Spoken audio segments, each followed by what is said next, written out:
Hello, everyone.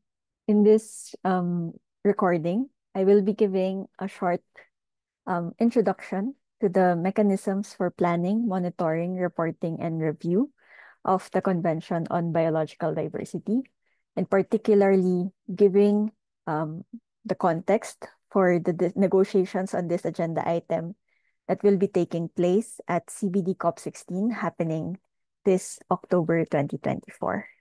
My name is Sefata Uli. I'm from the Philippines. And I am one of Gibbon's policy co-coordinators. So this agenda item is sometimes abbreviated or shortened to PMRR. If you hear this abbreviation, it refers to planning, monitoring, reporting, and review. And yes, in this presentation, I will go a bit deeper into what these mechanisms are and what is being negotiated at COP16. So as basic information, it's first important to understand better how the Convention on Biological Diversity flows from the global to the national level. The CBD is a multilateral agreement, and its primary actors are parties or signatory countries that are signatories to the convention. And during the meetings of the CBD, they set out goals and obligations for all of the parties or the countries to then translate or integrate into the national level. The primary actors here are the national governments. So the main way that national governments implement these goals and obligations um, are through what we call National Biodiversity Strategies and Action Plans, or NBSAPs.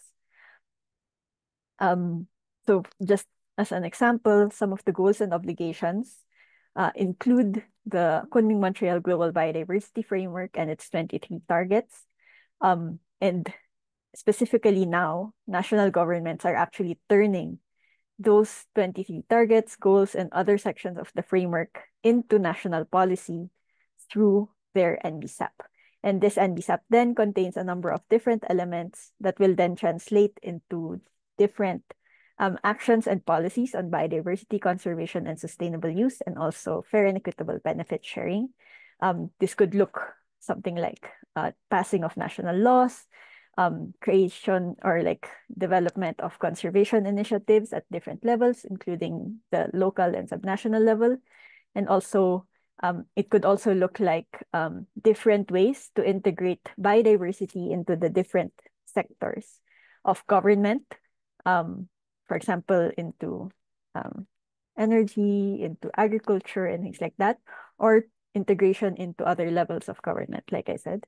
And then after a certain period, countries are then required to report back to the CBD on the progress they have made in their national biodiversity strategies and action plans through what we call national reports. And they submit this periodically to report on progress. So a bit more on NBSAPs. Again, like I said, they are the main instrument for countries to fulfill their obligations under the CBD. In particular, to integrate conservation and sustainable use into their national decision-making and policy frameworks, and also to mainstream biodiversity across all sectors and levels. An NBSAP is a document developed at the national level and hopefully in consultation with other actors, rights holders, stakeholders. And it could contain elements like national targets, national action plans, indicators, resource mobilization, finance plans, capacity building plans, and yeah, some monitoring and reporting elements or frameworks. This is actually one of the strong obligations under the CBD is to develop an NBSAP under Article 6A. And all NBSAPs are publicly available on the CBD website through this URL. And another thing I mentioned, like I said, are national reports. It's one of the key ways to make sure that the convention is being implemented in line with NBSAPs. and is one of the ways for monitoring and review of progress. It's also one of the obligations under the CBD that each country under Article 26 of the Convention must submit a national report on the measures that they have taken to implement the convention on a regular basis, sometimes every four years or so. These past national reports, there have been 6 so far, are also publicly available on the CBD website for you to access. So in 2022, governments adopted the Kunming-Montreal Global Biodiversity Framework, or the KMGBF, also called the Biodiversity Plan, right? So the GBF has many sections, including a set of goals and 23 targets, and also a set of cross-cutting considerations for implementation. So another of these sections is Section J, on responsibility and transparency. And in this section, they outline the different ways to ensure responsibility and transparency, which will then be supported by different mechanisms for PMRR: planning, monitoring, reporting, and review. So this includes NBSAPs and national reports, yes, but it also includes a few others that I will be discussing a bit more in the next slides. So first, NBSAPs that are now being updated to align with the framework.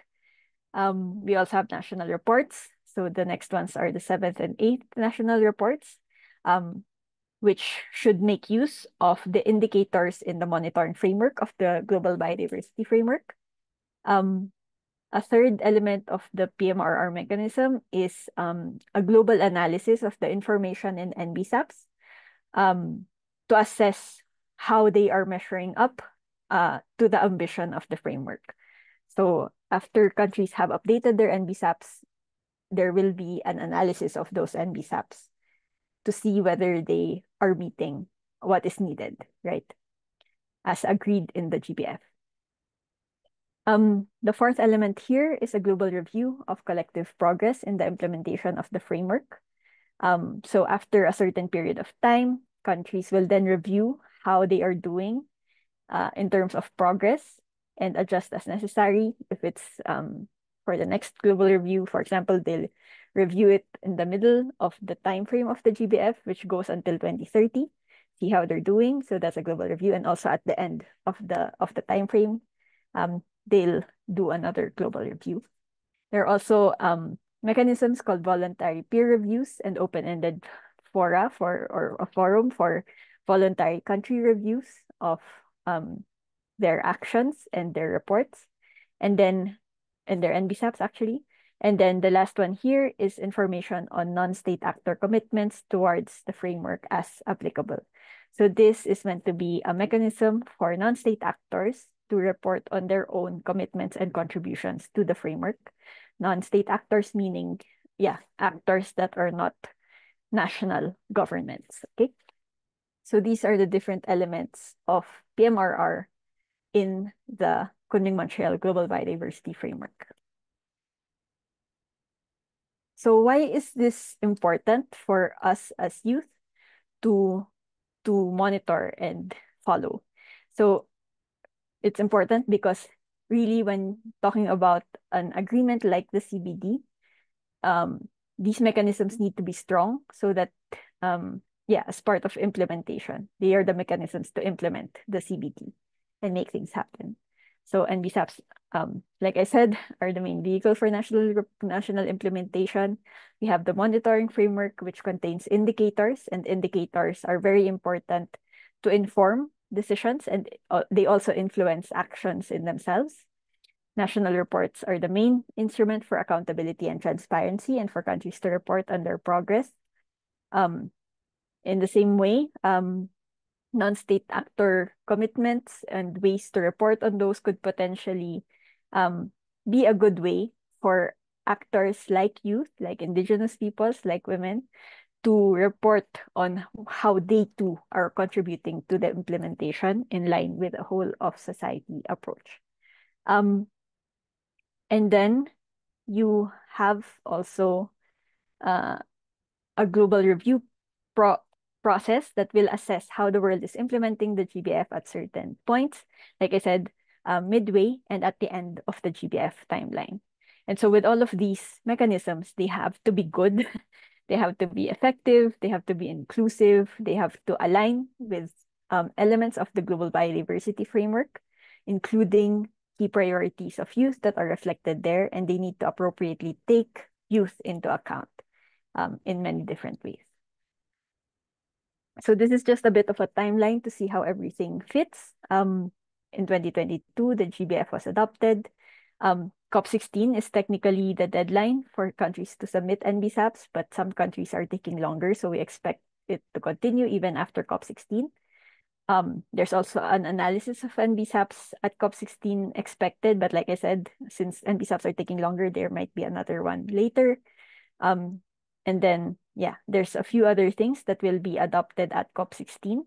By COP17, they submit their 7th national report, and in 2029, they also submit their 8th national report, and there are 2 global reviews expected in the midpoint and at the end of the GBF timeline. So we heard about NBSAPs, we heard about national reports. Now, just to share a bit more about this global review process. So COP16 is going to be discussing the concrete processes and components of the global review process. And what this global review process is essentially, it will culminate in decisions at COP17 and COP19. And it will contain recommendations for parties to address the challenges in implementation with a view to achieving the GBF goals and targets. It will be based on some key sources of information, including national reports and a global report, which I'll talk about more later, but also information shared by major stakeholder groups and non-state actors, global analysis of NBSAPs, a technical dialogue, and the results of these processes on peer review. But these elements in the negotiations are currently still in brackets, which means that parties have not yet agreed to these and will have to continue to negotiate to come to an agreement.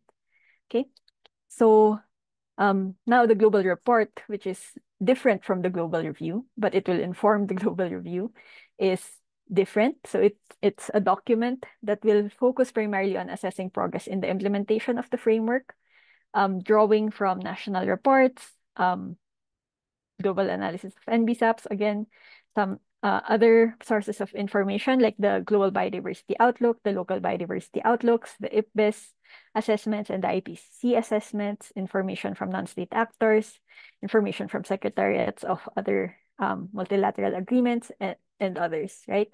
And here's just a draft section so that a structure of this document so that you can see kind of what it might look like. Yeah, so currently in COP16, the global review is currently looking at all of these processes to develop or to come up with a final global review.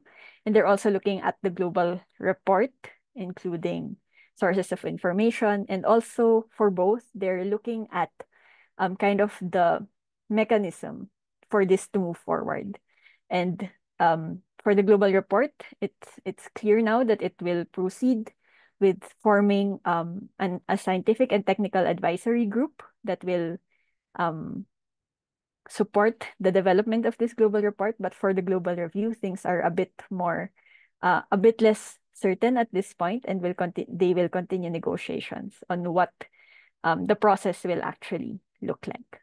So thankfully, in the global report, TOR of this advisory group, it does contain slots for indigenous peoples and local communities, women, and youth to participate. So that's very important. And so some of the things that we've been looking at with regards to the global review, just to think of how to approach this is reflecting on what the purpose of the global review should be, what we as Given want to contribute to the global review in terms of content and in terms of process. Where do we want this information to go? Where is it most appropriate? And how can we submit this kind of information? So those are things that just as reflection points when we follow this agenda item.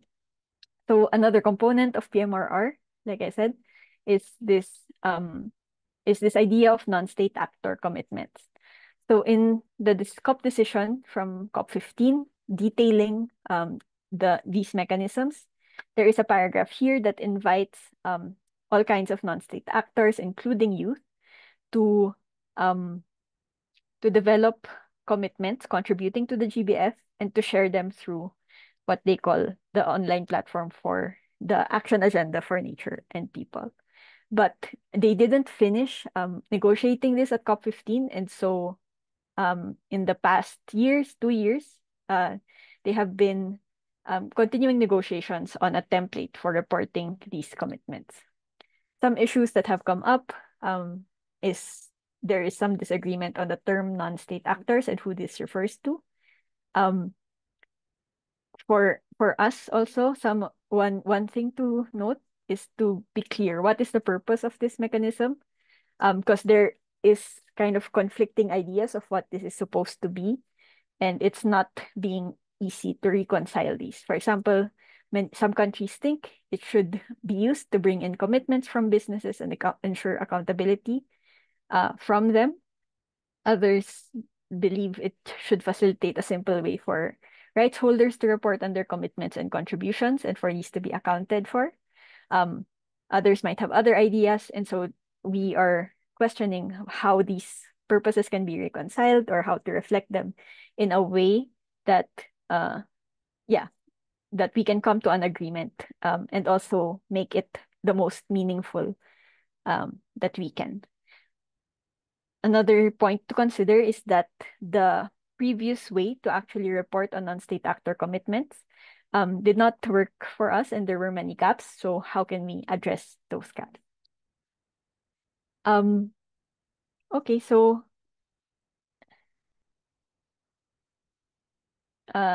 so just again as points of reflection that we as the policy team have been looking at are kind of reflecting on the differences between youth and businesses when it comes to reporting contributions to biodiversity. What type of information can we gather on our own? And what kind of information do we want to submit on youth contributions and commitments? Where do we want this information to go? And how should it be taken into account and into the government's processes, for example? And also, how can we avoid greenwashing in the reporting of commitments and contributions to the GBF? So these were also some of the reflection points for us in looking at and analyzing this part of the agenda item. So yeah, if you have any inputs also on any of these and are interested in following this agenda item, do let us know. This is also something that we are doing. These discussion points that I mentioned are also being consulted with our community, and will continue as we formulate the way forward for this agenda item.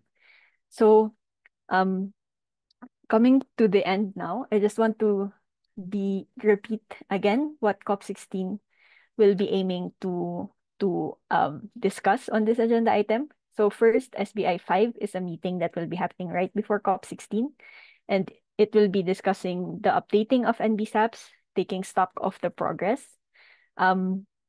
They will also have some preliminary analysis of the NBSAPs, and then also test run the the open-ended forum for voluntary country review at SBI 5, and they will develop an SBI recommendation that will then go to COP16, and COP16 will negotiate that recommendation. Aside from that, COP16 will take recommendations from SBI 4 regarding the monitoring framework. So this will be finalized at COP16, hopefully. They will also adopt the national reporting template for the seventh and eighth national reports. They will continue negotiating, as I mentioned, the components and procedures of the global review of collective progress. And they will be also maybe finalizing the templates for non-state actor reporting of their commitments. Okay. Here are some key messages so far that that Gibbon is bringing forward on this agenda item. First, on NBSAPs, it's to analyze and understand how has been the quality of engagement of youth in NBSAP processes so far. So this is information that we are currently gathering from our national chapters. How we continue to call for the meaningful youth participation in NBSAP processes and also the integration of youth priorities and relevant indicators in the NBSAPs themselves, and to call for the strong implementation of intergenerational equity, Target 22, and other important aspects of the GBF at the national level. So to make sure those are being translated from the global to the national. On the monitoring framework, we are calling for a way forward to address the gaps in the monitoring framework, including on youth-responsive monitoring and indicators, which is currently not sufficiently present in the current monitoring framework. So we need a clear way forward to address those gaps after COP16. We also need countries to collect age disaggregated data and use any youth-related indicators that are in the monitoring framework. And we call for strong indicators for Target 22, including adopting as a headline indicator, the indicator on land tenure of indigenous peoples and local communities.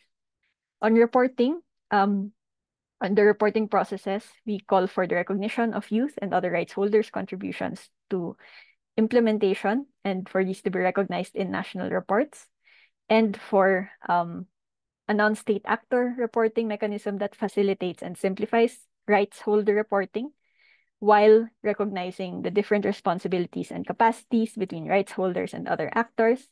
And we need to make sure it is not being used as a tool for greenwashing and rather enhances accountability and transparency from the private sector.